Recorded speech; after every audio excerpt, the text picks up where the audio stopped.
خلاصة الكلام في شراء عربية مستعملة. الموضوع ده من أهم وأخطر وأكبر المواضيع في عالم العربيات. موضوع طويل ومرهق جدا. 90% مننا بيشتري عربيات مستعملة، و90% من اللي بيشتروا عربيات مستعملة ما عندهمش الخبرة الكافية للشراء. عشان كده مش بيبقى قدامهم غير 3 حلول: يا بيشتري بخبرته البسيطة وغالبا بيقع فريسة للتجار يقطعوا رقبته إلا من رحم ربي، يا بيشتري من حد جار أو صديق أو قريب وبرضه هو وحظه ممكن برضه يلبس في الحيط. طريقك مسدود مسدود مسدود يا ولدي. فطبعا الناس بتهرب من كل ما سبق وتروح تشتري زيرو ولو حتى قسط، وهنا بيقعوا فريسة للبنوك وشركات التأمين يقطعوا رقبتهم. طب والحل ايه؟ الحل السحري دائما وابدا انك تعتمد على نفسك.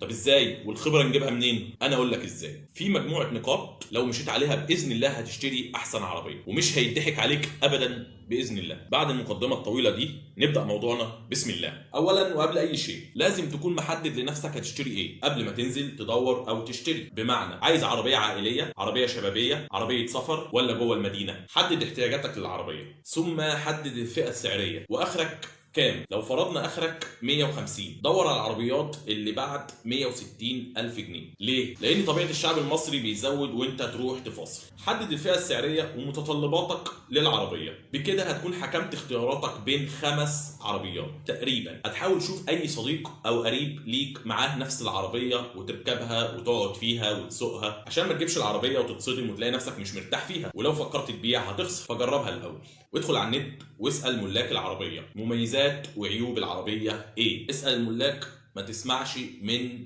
سميعه وفتاين زي حالاتي. اللي معاه العربيه هو ادرى او اكتر حد ادرى باللي فيها. اهم نقطه تخلي بالك منها وانت بتحدد اختياراتك للعربيه، تتاكد ان قطع غيارها متوفره وفنيين الصيانه موجودين في البلد اللي انت فيها. حذاري تجيب عربيه مش منتشره، هتتعب تعب السنين. المهم اخترت وحددت هدفك وهتنزل تشتري خلاص. انزل دور على العربيه والحاله الاستثنائيه حتى لو زايده عن حقها 15-10,000 جنيه طالما مش هتتاجر. الحاله الاستثنائيه عباره عن عربيه اقل من 80,000 كيلو متر وبدون بويه نهائي، فابريكا بالكامل ورخصه طويله وحاله عامه داخليه وخارجيه ممتازه وموديل لا يزيد عن 5 سنين فاتوا. عربيه الحاله غالبا بتبقى مع التجار، ما تخافش ادخل عليهم وانت فاهم ومطمن. ولازم تكون عارف سعر السوق ودي هتعرفها من نفس السعر المعروض بنفس الحالة على مواقع العربيات المستعملة. وبرضه هفكرك ان اللي عارض عربية مزود عن ثمنها من 5-10,000 جنيه ل 15-20 الاسعار دلوقتي،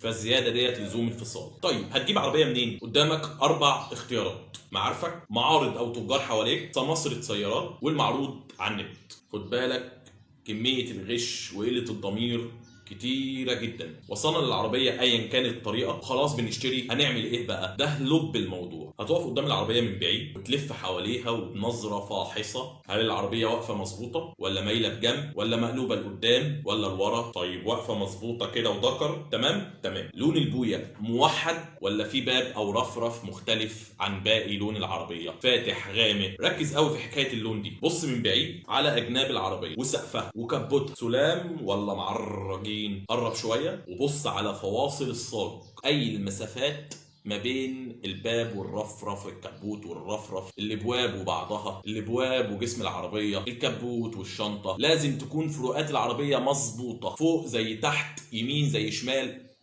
فوق زي تحت. ما عليه، كل اللي فات تمام. مشي اطراف ايديك بظهر ايديك ونقر بظهر ضوافرك وانت بتلف على العربيه. الصاج السليم اللي مش راشش صوته رنان، اما الصاج اللي راشش ومليان معجون هتلاقيه مكتوم. محسوسه جدا ما تقلقش، بس عايزه شويه ممارسه. كل اللي فات تمام. بص على الكاوتش، تاريخ انتاجه قديم ولا جديد؟ المداس متاكل ولا جديد؟ طب لو متاكل شويه التآكل شبه بعضه ولا في جنب وجنب؟ كل ده بيدلك على حاله العفشه اجمالا. اوعى تشتري عربيه كاوتشها مفلق او كل فرده نوع، دي بتبقى يا مع واحد جايف معفن وابعد عنه، او مع تاجر جايف برضه اخد كاوتشها الجديد وجاب طقم كاوتش مستعمل ملموم من عند اي بتاع كاوتش عشان يكسب بزياده وبرضه ابعد عنه. يا اما تنزل ثمن الكاوتش من سعر العربيه. كده احنا خلصنا من المعاينه الخارجيه. نبدأ بقى نعاين قلب العربية. هنفتح الكبوت وهتبص على صدر العربية من قدام، اللي هو الصدر الصاج اللي في مقدمة السيارة اللي شايل الفوانيس والريداتير والاكسدام.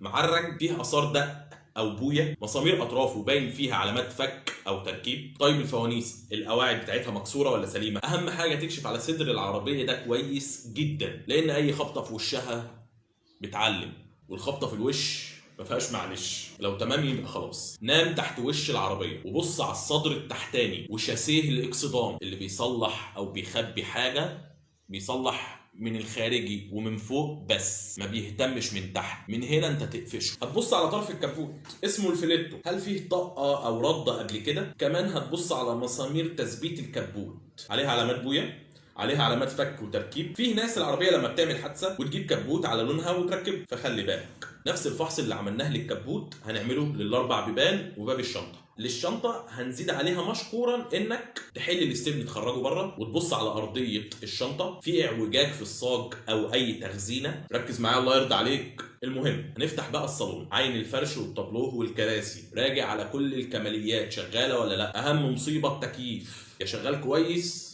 يا مش شغال خالص. اللي يقول لك عايز تشحن قول له اشحنه انت. صيانه التكييف غاليه. بص على كليات العربيه وطابقها على حاله الطاره ومقبض الفتيس وكاوتش الابواب والدواسات. لقيت بقى الحاجه دي متاكله والعداد 30,000، يبقى البياع غشاش. لسه بقى ايه نشيك عليه يا رجاله؟ لسه الموتور والعفشه والفتيس. الموتور هتدور العربيه بدون ما تدوس بنزين واسمع صوت الموتور طبيعي ولا فيه برجله، ناعم ولا خشن. شغل التكييف وشوف تاثيره على انتظام الموتور. خلي حد يدوس بنزين وانت بص على عادم السياره، عادي ولا ليه لون. حط ايدك على ديل الشكمان وشوف الشكمان منفس ولا سليم. شم ريحه ايدك، ريحتها بنزين نايم او اتعكت هباب مزيت. كل ده بيقول لك حاله الموتور كويسه ولا لا. اسمع كويس، فيه اصوات خربطه من فوق من تحت.